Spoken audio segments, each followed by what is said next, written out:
तिन्ही कर्जमाफीतून जे लोक सुटलेले आहेत त्या सगळ्या लोकांना या कर्जमाफीचा लाभ देण्यात यावा, ही आमची दुसरी मागणी आहे। या 3 मागण्या सरकारला आमच्या आहेत। महाराष्ट्रभर प्रचंड मोठं आंदोलन येणाऱ्या काळामध्ये उभं राहणार आहे। जय हरी शेतकरी मित्रांनो, कर्जमाफीची घोषणा झाली 30 जूनपर्यंत, मात्र नेमकी कोणाला मिळणार, कधी मिळणार, कशी मिळणार याचा काही लवकर शासन निर्णय निघणं गेला। अखेर तो 2 जून 2026 रोजी शासन निर्णय काढला। त्याच्यात मरणाच्या अटी, निकष, नियम लावले आणि त्यामध्ये 2019च्या शेतकऱ्यांना फक्त 50,000 रुपये देण्यात येणार होते। आणि यामध्ये मग रोहित पवारांचं आंदोलन झालं, त्यानंतर रविकांत तुपकर यांचं सुद्धा आंदोलन झालं आणि त्या शेतकऱ्यांना सुद्धा 2 लाख रुपये देण्याबाबत राज्य सरकारनं निर्णय घेतला। त्याच्यानंतर या द्यायचा घोळ, त्याच्यानंतर पुन्हा आता कर्जमाफीचा घोळ, म्हणजे सगळा असा या कर्जमाफीचा कार्यक्रमच लागत चालला। म्हणजे तुम्हाला पुन्हा एक गोष्ट सांगतो, असे काही शेतकरी आहेत की ज्याचं 2017च्या कर्जमाफीत नाव नाही आलं, 2019च्या नाही आलं ना आता ह्या 2026च्या नाही आलं। मग त्या शेतकऱ्यांचं काय? नियमित कर्ज भरणारे शेतकरी आहेत, त्याला सुद्धा फक्त 50,000 रुपयाची या माध्यमातून देणार आहेत, त्याला काही वाढ नाही। आणि आता जसं रविकांत तुपकर यांनी या अगोदर 2 आंदोलनं केली, एक बुलढाण्याला केलं आणि त्याच्यानंतर मुंबईला मंत्रालयाच्या समोर केलं, आणि पुन्हा एकदा त्यांनी या कर्जमाफीमध्ये जर बदल नाही केले, यामधल्या काही अटी निकष नाही कमी केले, तर पुन्हा एकदा आम्ही आंदोलन करू असा मोठा इशारा त्यांनी दिलेला आहे। आणि शेतकरी बांधवांनो, तुम्हाला हे सुरुवातीपासून सांगतो की हे सरकार तुम्हाला ठामपणे मागितल्याशिवाय काहीच देत नाही। जे काही 2019च्या शेतकऱ्याचे बदल झाले ते फक्त त्या आंदोलनामुळेच झालेत। मुख्यमंत्र्यांनी जरी त्या अधिवेशनाच्या सभागृहामध्ये सांगितलं असलं की आमचे महायुतीचे आमदार आले आणि मग आम्ही ही अट रद्द केली आणि असं केलं आणि तसं केलं, मात्र त्या आंदोलनामुळेच त्या 2019च्या शेतकऱ्यांना 2 लाख रुपयाच्या कर्जमाफीचा मार्ग मोकळा झालेला आहे। आता तुम्हाला सांगतो, तसं पाहिलं सुरुवातीपासून थोडंसं ऐकून घ्या, म्हणजे तुम्हाला गोष्टी सगळ्या स्पष्ट होतील। याच सरकारनं निवडणुकीच्या अगोदर सांगितलं होतं की आम्ही सत्तेवर आल्याच्या नंतर शेतकऱ्यांचा सरसकट 7-12 कोरा करू। म्हणजे आता 2012च्या शेतकऱ्याचं कर्ज असन, 15च्या असन, 20च्या असेल किंवा 25च्या असेल, त्या प्रत्येक शेतकऱ्याला वाटलं की आपलं कर्ज माफ होणार आहे। शेतकऱ्यांनी बरोबर कार्यक्रम केला आणि सरकार सत्तेवर आलं। मात्र सत्तेवर आल्याच्या नंतर या कर्जमाफीचा या सरकारला विसर पडला। त्यानंतर बच्चूभाऊ कडू यांनी आंदोलन केलं, काही इतर शेतकरी संघटनांनी सुद्धा केलं, आणि मग पुन्हा जाग आली आणि मग शेतकरी पुन्हा कर्जबाजारी होऊ नये, शेतकऱ्याचं जीवन चांगलं व्हावं, शेतकऱ्याच्या उत्पन्नात वाढ व्हावी, शेतकऱ्याला नवीन काही जोडधंदे करता येतात का, याच्यावर या कर्जमाफीसाठी अभ्यास करायला प्रवीण परदेशी यांच्या अध्यक्षतेखाली समिती नेमली।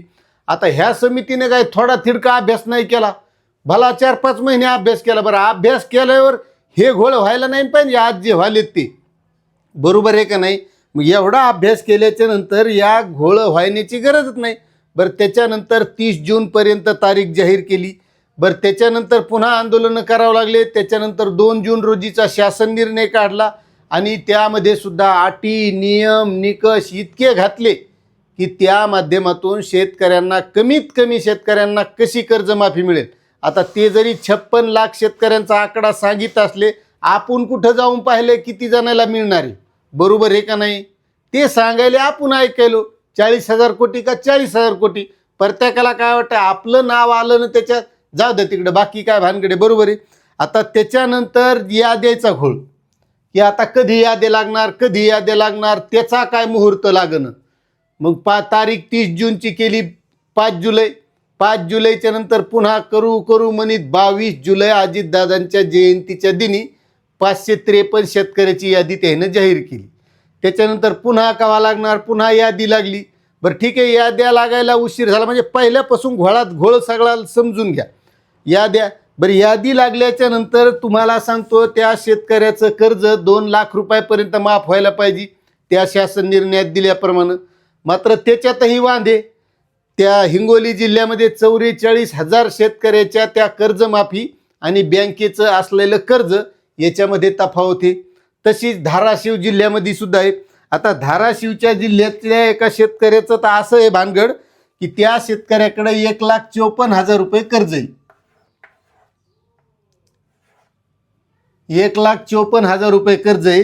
त्या शेतकऱ्याला त्या कर्जमाफीमध्ये 94,000 रुपयेच माफ होत आहे म्हणून असं यादीमध्ये आलेलं आहे. यादीमध्ये 94,000. ते बँकेत गेले, बँकेत चौकशी केली तर बँक म्हणली तुम्हाला वरचे 60,000 रुपये भरावे लागतील, त्यावेळेस तुमचं हे 94,000 कर्ज माफ होईल.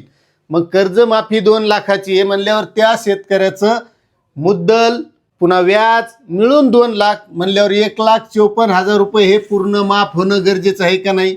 मात्र त्याचं फक्त 94,000च माफ होतं.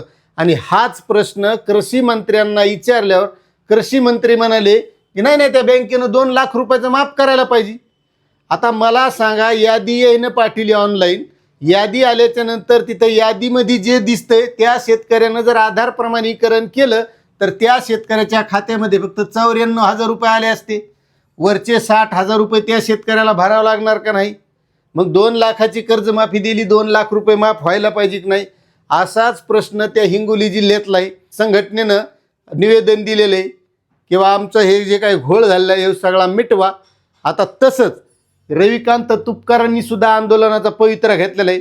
त्यामध्ये नियमित जे शेतकरी आहेत, रेग्युलर कर्ज भरते त्या शेतकऱ्याला फक्त 50,000 मिळणार. बरं, हे तर झालंच. मात्र जे हिच्यासाठी ही कर्जमाफी केली, जे नियमात दिले 1/4/2019 नंतरच्या कर्ज घेतलेल्या शेतकऱ्यांसाठी, त्याला सुद्धा पूर्ण 2 लाखाची कर्जमाफी मिळणं. बरं, हे काय हे दोन्ही जिल्ह्यात नाही, हे सगळीकडे. तुमच्याकडे आहे का नाही सांगा. तुमच्या बाबतीत काय झाले हे कमेंट करून सांगा, म्हणजे माझ्याही लक्षात येईल. तुमच्या नावासहित सांगा, हे लक्षात घ्या. बरं, याच्यात हे झालं, याद्याचा घोळ झाला, कर्जाचा घोळ झाला, आणि त्याच्यानंतर वेबसाईटचा घोळ. वेबसाईट चलणं, आधार प्रमाणीकरण करायला शेतकरी गेले तिथं वेबसाईट चलत नाही. आणि बरं, त्याच्याकडे चौकशी करायची यादीची तर त्याच्याकडे यादी नाही. यादी कुठंतरी तलाठी कार्यालयात, ग्रामपंचायत कार्यालयात, म्हणजे जे महाई सेवा केंद्र आहे त्याच्याकडे यादी सुद्धा नाही. म्हणजे यादी एकीकडे पाहायची, आधार प्रमाणीकरणाला दुसरीकडे जायचं. जर त्याच्याचकडे ऑनलाईन दिले असते, तिथंच कळालं असतं तर ते चांगलं झालं असतं. मात्र हे सगळा असा जो काही झालेला घोळ आहे, यासाठी आता पुन्हा एकदा रविकांत तुपकर यांनी आंदोलनाचा इशारा दिलेला आहे.